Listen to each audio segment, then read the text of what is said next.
What happened next? He moved the knife and slit her throat. He started walking towards me. Did you say anything to him? Yes. What did you tell him? I told him I'd be quiet. I promise I won't say nothing. I'm not making the noises. It's Katie. He said, move your hands.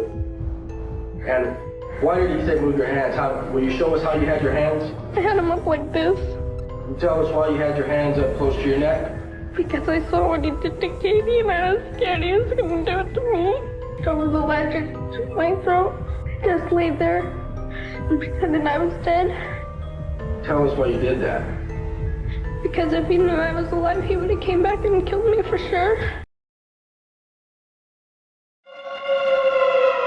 The first time I killed somebody, man, it was such a rush. Tommy Lynn Sells, born on June 28, 1964, in Oakland, California, ultimately became one of the most notorious serial killers in American history, earning the chilling title of the Coast-to-Coast Killer. His life, riddled with chaos and violence, serves as a tragic tale of a man who evolved into a predator, embodying the darker elements of human nature.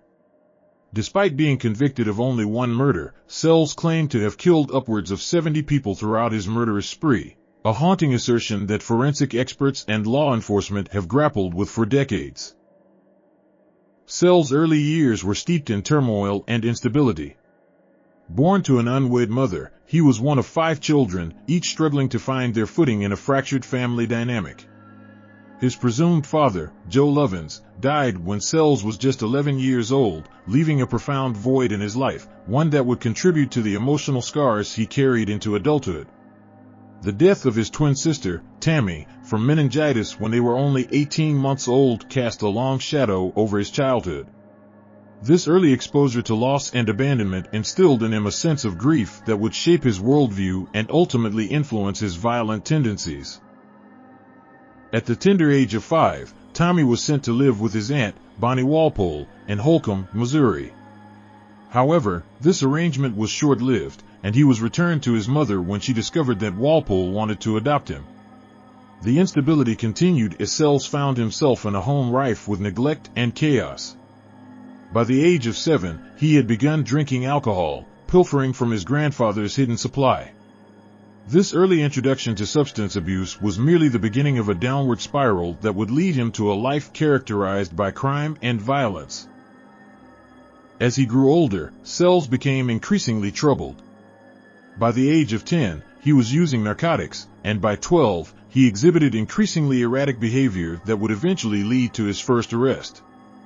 A particularly disturbing incident occurred when he was banned from his grandmother's house after he entered her bed while she was sleeping, an act that foreshadowed the depth of his troubled psyche. Shortly after this, his mother and siblings abandoned him, leaving him to fend for himself in an unforgiving world. In a fit of rage during his youth, he shot a woman, though she survived the attack. This incident marked the beginning of his life as a nomad, a life characterized by instability, violence, and a growing detachment from societal norms. From 1978 to 1999, Sells hitchhiked and train-hopped across the United States, committing various crimes along the way. He held a series of short-term jobs, but was often fired due to his substance abuse issues and erratic behavior. In 1990, he stole a truck in Wyoming and was sentenced to 16 months in prison.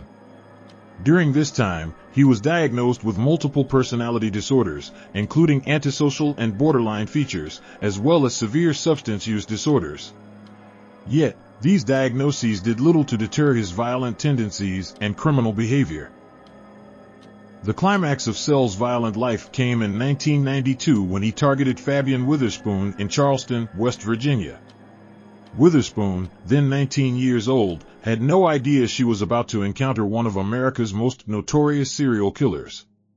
Sells, panhandling under an overpass with a sign that read, "I will work for food," caught her attention. Feeling sympathy for him, she invited him into her home, asking him to wait outside while she prepared some food. However, Sells had other plans. By the time she returned, he had entered her house and was lying in wait. When Witherspoon turned her back, Sells attacked, grabbing a knife from her kitchen. He trapped her in the bathroom, attempting to rape her. In a desperate struggle for survival, Witherspoon fought back fiercely, hitting him repeatedly with a ceramic duck. In the process, she managed to stab him, nicking his kidney and liver, and slicing one of his testicles.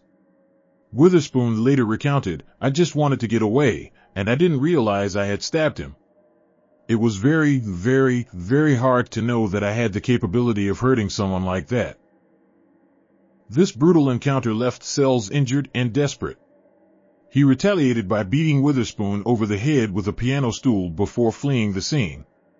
Despite her injuries, Witherspoon survived the attack, becoming one of only 2 known survivors of Sells' violent rampage.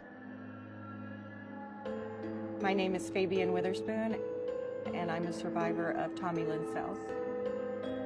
The more I found out of the horrific things he did to people, the more I had some survivor's guilt to also think that I survived and all those other people didn't. It was a lot to take in. I've learned not to be ashamed anymore of my story, not to hide from it. I would like to say to not just women, anyone, you can't trust everyone.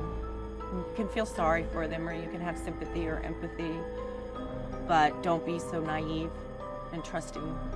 If you are in a situation like I was in, make sure that you come out on top and that they don't win and that you survive. Don't be afraid to tell your story, because your story could change even one person's life. Take control, own it. Sells, on the other hand, was apprehended and taken into custody, ultimately serving 5 years in prison for the malicious wounding charges. During his incarceration, he was diagnosed with bipolar disorder and married Nora Price, but their union was short-lived, and he resumed his life of wandering upon his release in 1997. The first confirmed murder committed by Tommy Lynn Sells occurred when he was just 15 years old. He claimed that he killed a man in Mississippi during a robbery, though the details of the crime remain murky and unverified.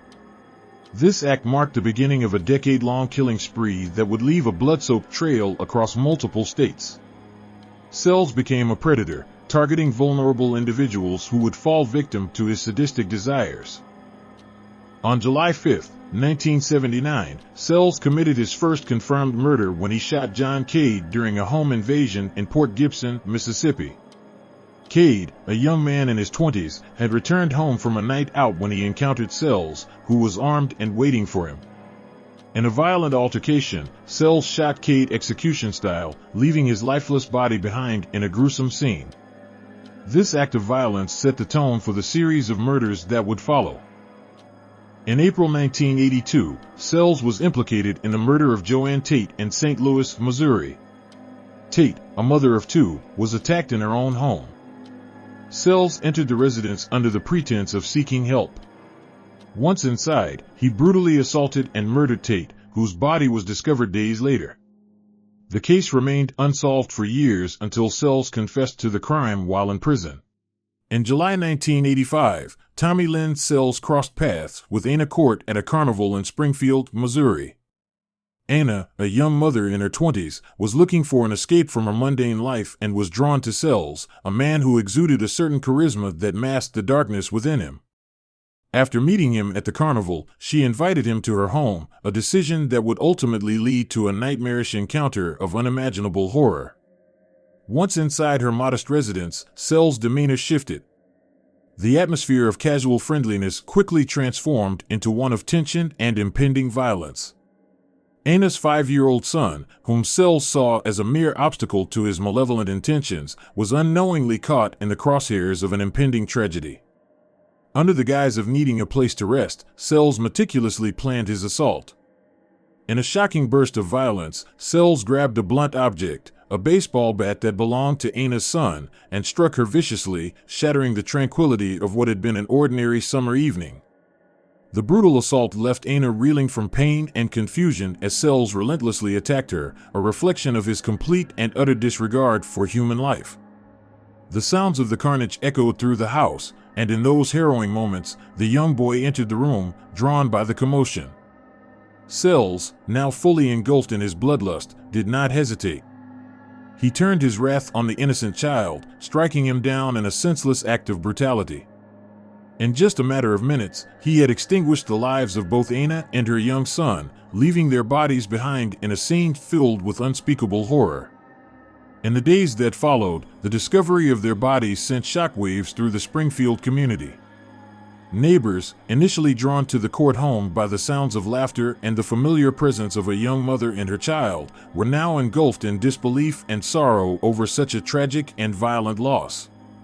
Law enforcement officials quickly mobilized, pouring resources into the investigation of the double homicide.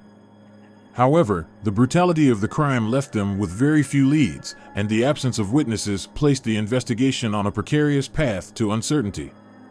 As Sells continued his journey across the country, the ramifications of his violent act lingered like a malignant shadow. He moved from one town to another, leaving behind a trail of devastation, yet the court case remained etched in the minds of those affected. The local news ran segments on Anna and her son, and the community mourned, seeking answers, a sense of closure that would ultimately evade them. In another chilling account, Sells confessed to killing a young woman named Suzanne Corks in Lockport, New York, in May 1987.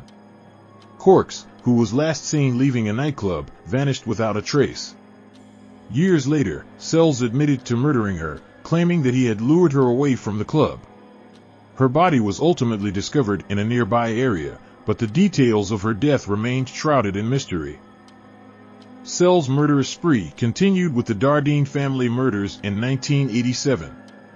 Keith Dardeen was shot execution-style in front of his family, while his pregnant wife Elaine and their 3-year-old son, Peter, suffered horrific fates. Sells' chilling accounts revealed the depths of his depravity.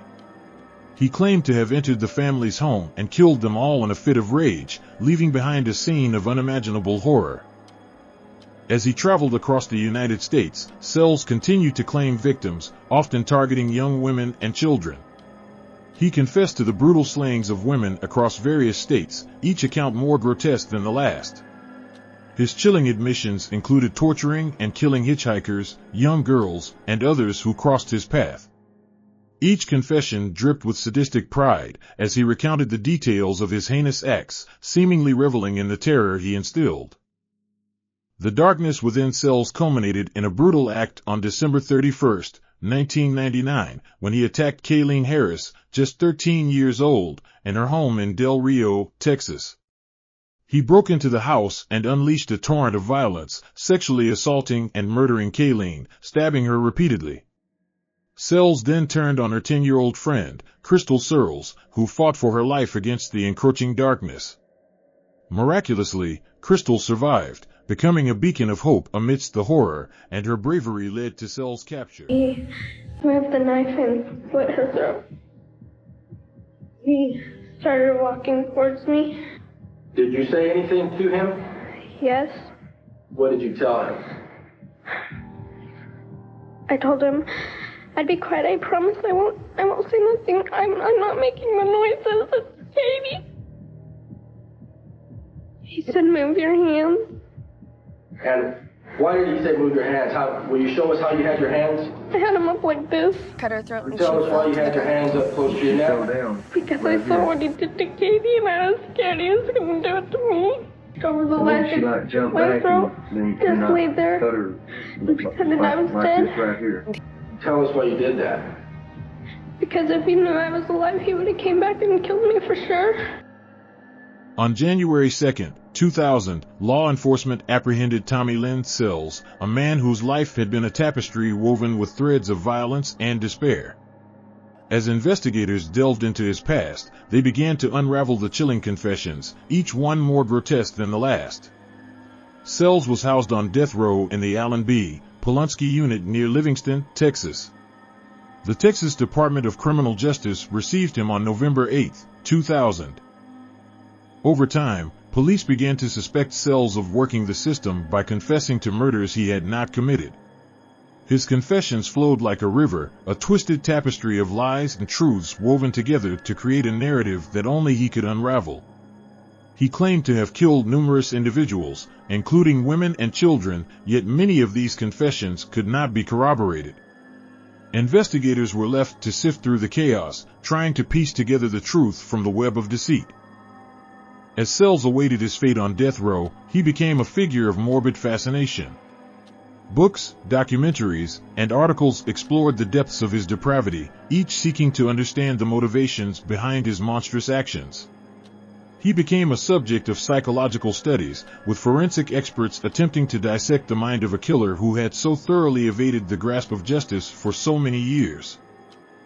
On January 3, 2014, a Del Rio judge set Tommy Lynn Sells' execution date for April 3, 2014.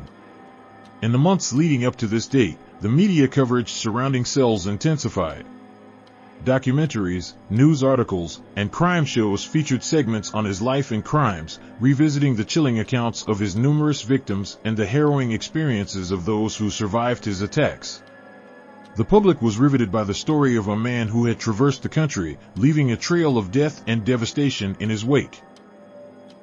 As the execution date approached, Sells remained largely quiet, though he had spent years crafting his narrative, spinning tales about his supposed victims and boasting of a body count that left investigators bewildered. He had become a master manipulator, often boasting about his crimes while simultaneously evading the full weight of justice for many of his victims. Despite the sheer volume of his claims, many remained unverified, leading to an ongoing investigation into the true extent of his murderous spree. In the days leading up to his execution, Sells was visited by various individuals, including spiritual advisors and family members. He maintained a stoic demeanor, often reflecting on his life and the choices that had led him to this moment. For those who had been affected by his heinous acts, the execution represented a moment of reckoning. For the families of his victims, it was a long-awaited closure, albeit one that could never fully heal the wounds inflicted by his violence. On the day of his execution, April 3, 2014, Tommy Lynn Sells was transported to the execution chamber in the Polunsky unit. As he arrived, a small group of witnesses, including law enforcement officials, victim advocates, and members of the media, awaited the grim proceedings. Among those present were family members of his victims, each carrying the weight of grief and loss. They had come to witness the final chapter of a man who had brought them so much pain. As the execution team prepared for the procedure, a palpable tension filled the room. The witnesses knew that they were present for a significant moment in history, a moment that would mark the end of a man whose life had been defined by violence. Many of them had spent years grappling with the aftermath of his crimes, and this execution represented a chance to confront the monster who had wreaked havoc on their lives. When asked if he had any final words, Sells coldly replied, "No." This stark refusal to acknowledge his victims or express remorse for the atrocities he had committed was emblematic of the man he had become, a man who had reveled in chaos and destruction throughout his life. As the lethal dose of pentobarbital was prepared, the atmosphere in the chamber grew increasingly tense. Those who had come to witness the execution were steeled for the moment that would finally bring an end to the terror that Sells had inflicted on so many. As the execution team administered the lethal injection, Sells took a few deep breaths and closed his eyes. Within moments, he began to snore, an eerily calm end to a life so filled with violence and horror. 13 minutes later, at 6:27 p.m. Central Daylight Time, he was pronounced dead. The process was swift, and for many, it represented a long-awaited justice, albeit one that could never erase the scars left behind by his gruesome legacy. In the aftermath of his execution, the legacy of Tommy Lynn Sells continued to reverberate through the communities affected by his crimes. Survivors like Fabian Witherspoon and Crystal Searles became voices of resilience, sharing their stories in hopes of raising awareness about the lasting impact of violence. Witherspoon, who had fought back against Sells during her attack, spoke publicly about her experience for the first time, emphasizing the importance of survival and strength in the face of unimaginable terror. She had not known, at the time of her assault, that she was battling a serial killer. Her determination to escape with her life had ultimately saved her, and she became a symbol of hope for those who had suffered similar fates. Crystal Searles, the young girl who survived Sells' brutal attack on Kayleen Harris, also found the courage to share her story. Her experience, filled with trauma yet underscored by a remarkable will to survive, resonated with many. The bravery that she displayed during that fateful night not only led to Sells' capture but also served as a reminder of the human spirit's resilience. She became an advocate for victims of violence, using her voice to speak out against the horrors that many endure in silence. The investigation into Sells' confessions continued long after his execution, with law enforcement officials striving to corroborate the numerous claims he had made about his alleged victims.